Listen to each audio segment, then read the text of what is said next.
මේ වන විට ලොව වඩාත්ම කතා බහට ලක්වන මාතෘකාව බවට පත් වේ තිබෙන්නේ ඉරාන ඇමරිකා යුද්ධයයි. ඒ මෙම යුද්ධය ලෝකයටම බලපාන නිසා. ලෝකයේ බලවත්ම රටක් වන ඇමරිකාව හා මැද පෙරදිග බලවත්ම රටක් වන ඉරානය අතර මහා පරිමාණ යුද්ධයක් මේ වන විට ආරම්භ වී තිබෙනවා. වසර 40කට වැඩි කාලයක් දිග වූ විරෝධතා සම්මත නොවූ ගිවිසුම් තානම් හා මිලිටරි තර්ජන හමුවේ මේ වන විට දෙපාර්ශ්වය අතර දැවැන්ත යුද්ධයක් ආරම්භ වී අවසන්. ඇමරිකාව එළගල ප්‍රහාරය හමුවේ ඉරානයේ උත්තරීතර නායක අයතුල්ලා අල් ඛමේනි මිය ගියා. ඇමරිකාව හා ඊශ්‍රායලයේ ඒකාබද්ධව සිදු කළ ප්‍රහාරයකින් අයතුල්ලා අල් ඛමේනි මිය ගිය බව ඇමරිකානු ජනාධිපති ඩොනල්ඩ් ට්‍රම්ප් ප්‍රකාශ කර තිබුණා. ඒ සිය ට්‍රුත් සෝෂල් ගිණුම හරහායි. ලෝකයේ වඩාත්ම නරකම මිනිසා මිය ගිය බවයි ඔහු එහි සඳහන් කර තිබුණේ. පසුව ඊශ්‍රායල අග්‍රාමාත්‍ය බෙන්ජමින් නෙතන්යාහුද ප්‍රකාශ කර තිබුණේ ඉරානීය උත්තරීතර නායකයා මිය ගිය බවයි. නමුත් මේ පිළිබඳව ඉරානීය කිසිදු ප්‍රකාශයක් සිදු කර තිබුණේ නැහැ. මෙම පුවත වාර්තා වී පැය ගණනාවකට පසුව ඉරානීය සිය රාජ්‍ය රූපවාහිනිය ඔස්සේ නිවේදනයක් නිකුත් කරමින් සිය උත්තරීතර නායකයා මිය ගිය බව ප්‍රකාශ කළා. ඉරානීය රාජ්‍ය රූපවාහිනියේ නිවේදකයා එය ප්‍රකාශයට පත් කළේ හැඬු කඳුලින්. ඉරානයේ උත්තරීතර නායක අයතොල්ලා අල් ඛමේනි මිය ගොස් තිබුණේ ඇමරිකානු හා ඊශ්‍රායල හමුදා ඛමේනිගේ නිවසට පමණක් එල්ල කළ මිසයිල් ප්‍රහාර 30කින්. ඇමරිකානු ඊශ්‍රායල ප්‍රහාර හමුවේ අයතොල්ලා අල් ඛමේනි හා ඉරානයේ සෙසු නායකින් සැඟවීමට උත්සාහගත් නමුත් එසේ කිරීමට නොහැකි වුණු බවයි ඩොනල්ඩ් ට්‍රම්ප් පෙන්වා දී ඇත්තේ.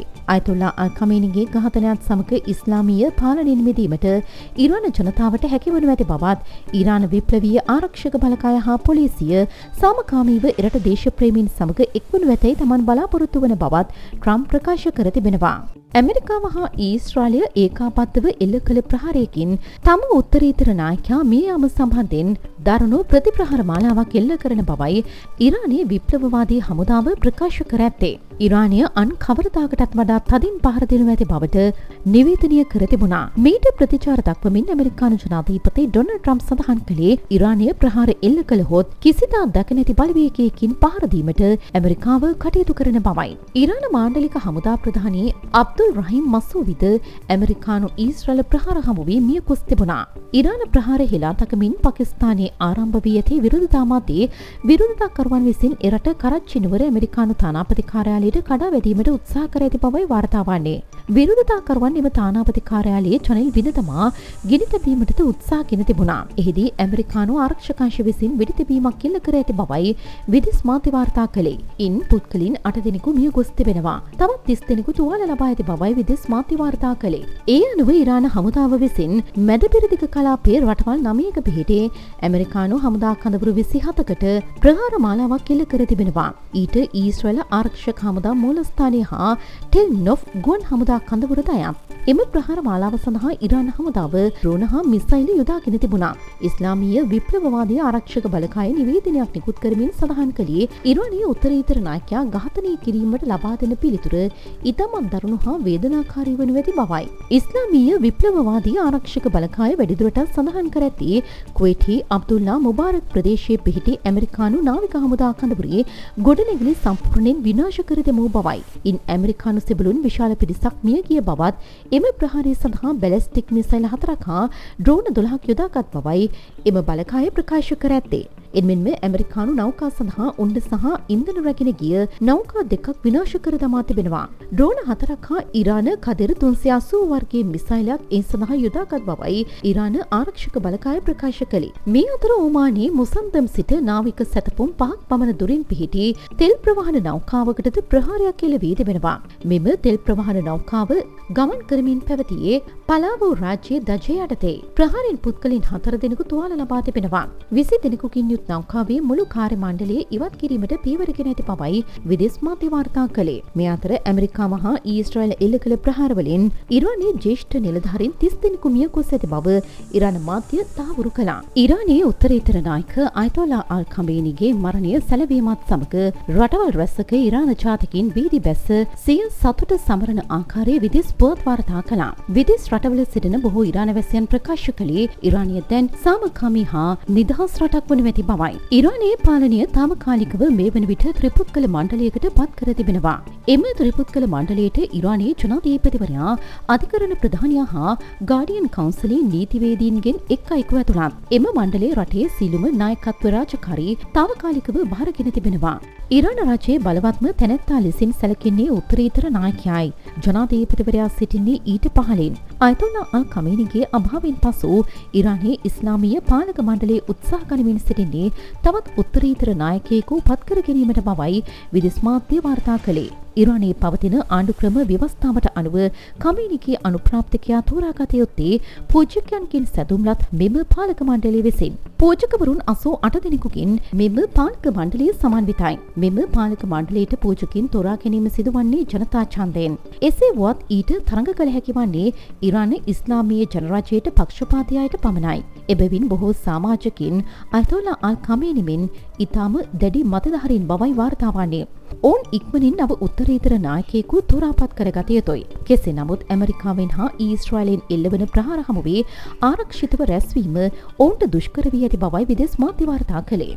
අයතොල්ලා අල් කමේනි 1939 දී ඉරානයේ මෂාඩ් නගරයේදී උපත ලැබුවා. ඔහුගේ පියා අයතුල්ලා සයිඩ් ජවානි කමේනි. ඔහු ඊටම සරල ජීවිතයක් ගත කළ ආගමික විද්වතෙක්. කමේනි උපත ලැබුවේ ඊටා දිලිඳු පවුලකටයි. ඔහුගේ පවුල් පසුබිම දැඩි ආගමික නැඹුරුතාවයක් දැක්වුවා. කමේනිගේ ළමා කාලයේ ගෙවුනේ එක් කාමරයක් පමණක් තිබූ කුඩා නිවසක. බොහෝ විට ඔහු නින්දට ගියේ කුස්සට ආහාරක් නොමැතිව. කමේනිගේ මව කදීජා මිර්මාදී ඉතා උගත් හා භක්තිමත් කාන්තාවක් වුණා. ඇය ආගමික පවුලකින් පැවතා කාන්තාවක්ද වුණා. කමේනිගේ මූලික අධ්‍යාපනයට හා ගුණධර්ම හැඩගැස්වීමට ඇයගෙන් විශාල බලපෑමක් එල්ල වූ බවයි විදේශ මාධ්‍ය වාර්තා කළේ. කමේනිගේ පවුලේ දරුවන් 8 දෙනෙකු වුණා. ඉන් දෙවැන්නා වුණේ කමේනි. ඔහුගේ සහෝදරයන්ද ආගමික කටයුතුවල නිරත වූ පුද්ගලයන් වුණා. කමේනිගේ පවුලේ පරම්පරාව සලකා බැලීමේදී මෝන් මොහමඩ් නබිතුමාගේ පරම්පරාවෙන් පැවත එන බව විශ්වාස කළ බැවින් ඔහු සීයත් යන ගෞරව නාමයෙන් හඳුන්වනු ලැබුවා. ඔහුගේ මුතුන් මිත්තන් ඉරානයේ අසර්බයිජාන ප්‍රදේශයට අයත් කමේනිහි නගරින් පැමිණි පුද්ගලයන්. 1979 ඉරාන විප්ලවයේ නිර්මාතෘ අයතුල්ලා කුමේනිගේ සමීපතම අනුගාමිකයා වූ අයතුල්ලා අල් කමේනි ෂාරජුගේ පාලනයට ඉරියව සක්‍රියව කටයුතු කළා. මේ හේතුවෙන් කිහිප වතාවක්ම ඔහුට සිරගත වීමට පවා සිදු වුණා. ඉරානයේ විප්ලවයෙන් පසු පිහිටවනු ලැබූ නව රජය තුළ විවිධ තනතුරු හිබවීමටයි අයතුල්ලා අල් කමේනිට හැකි වුණේ. 1981 සිට 89 දක්වා ඉරානයේ තුන්වන ජනාධිපතිවරයා ලෙස ඔහු කටයුතු කළා. 1989 දී අයතුල්ලා කුමේනිගේ අභාවයෙන් පසු ඉරානයේ උසස්ම තනතුර වන උත්තරීතර නායක ධුරයට ඔහු පත් කරනු ලැබුවා. ඇමරිකාව හා ඊශ්‍රායල සම්බන්ධයෙන් ඔහු දැඩි මතයක් දරන්නට වුණා. ඉරානයට එරෙහිව පනවා ඇති ආර්ථික සම්පාදක හමුවේ වුවත් ඔහු සිය ප්‍රතිපත්ති ලිහිල් කිරීමට සූදානම් වුණේ නැහැ. සිරියාව, ලෙබනනය හා යේමනය වැනි රටවල ඉරානයේ හිතවාදී කණ්ඩායම් ශක්තිමත් කරමින් මැද පෙරදිග තුළ ඉරානයේ බලය ව්‍යාප්ත කිරීමට කමේනියට හැකි වුණා. ඉරානයේ න්‍යෂ්ටික වැඩසටහන ඉදිරියට ගෙන යාම සම්බන්ධයෙන් ඔහු දැඩි ස්ථාවරයක සිටියා. ඒ සාමකාමී අරමුණු සඳහා බවයි කමේනි නිතර පවසා තිබුණේ. අල් කමේනිගේ පාලන කාලය අභියෝග වලින් තොර වූවක් නොවේ. එරට පවතින දැඩි ආගමික නීති, මානව හිමිකම් පිළිබඳ ගැටලු හා ආර්ථික අර්බුද හේතුවෙන් විවිධ අවස්ථාවලදී මහජන විරෝධතා මත වුණා. එසේ වුවත් ඉරාන විප්ලවීය ආරක්ෂක බලකායේ සහාය ඇතිව මේ දක්වා සිය පාලනය ස්ථාවරව පවත්වා ගැනීමටයි අයතුල්ලා අල් කමේනිට හැකි වුණේ. 1964 දී කමේනි මොජ්කාත් සමග විවාහ වුණා.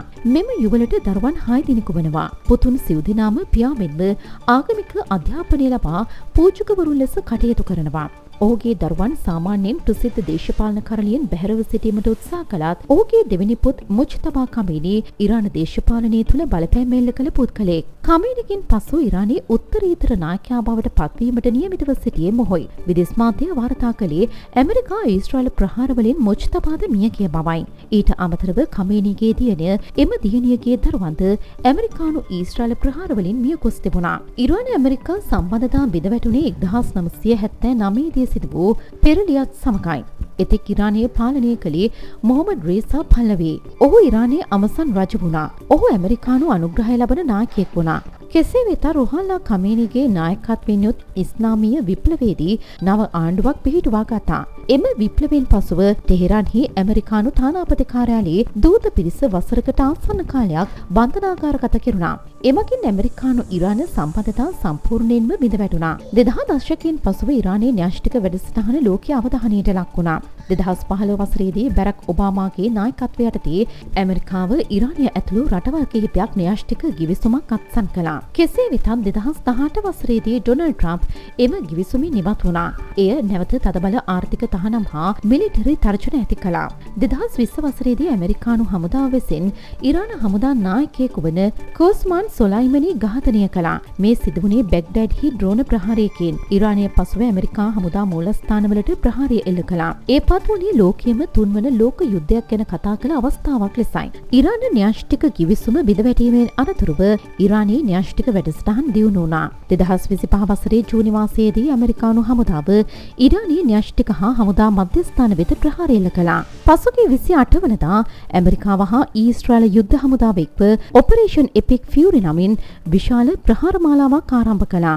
එය ඉරානයේ න්‍යෂ්ටික හා හමුදා ඉදිකිරීම යුද හමුදා නායකින් හා රජයේ ඉලක්කගත මධ්‍යස්ථාන වෙත කෙලින්ම එල්ල වූ ප්‍රහාරයක්. මෙම ප්‍රහාරවලින් ඉරානයේ උසස් පෙළේ නායකින් ඇතුළු බොහෝ දෙනෙකු ජීවිතක්ෂයට පත් වුණා. ඒ අතරවාරයේදී අද වාර්තා වුණේ ඉරානයේ උත්තරීතර නායක අයතොල්ලා අල් ඛමේනි මියගොස් ඇති බව.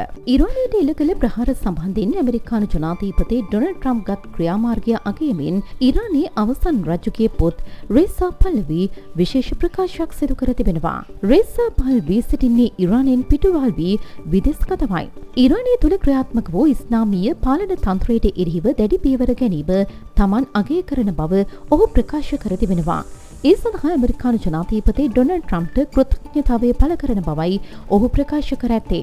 උත්තරීතර නායක අයතුල්ලා අල් ඛමේනිගේ අභාවයත් සමග ඉරානය තුළ ඇතිවිය හැකි දේශපාලන රික්තය වැළැක්වීමට තමන් සංක්‍රාන්ති සැලසුමක් ඉදිරිපත් කිරීමට සූදානම් බව ඉරානයේ අවසන් රජුගේ පොත් රේසා පහලවි ප්‍රකාශ කර තිබෙනවා.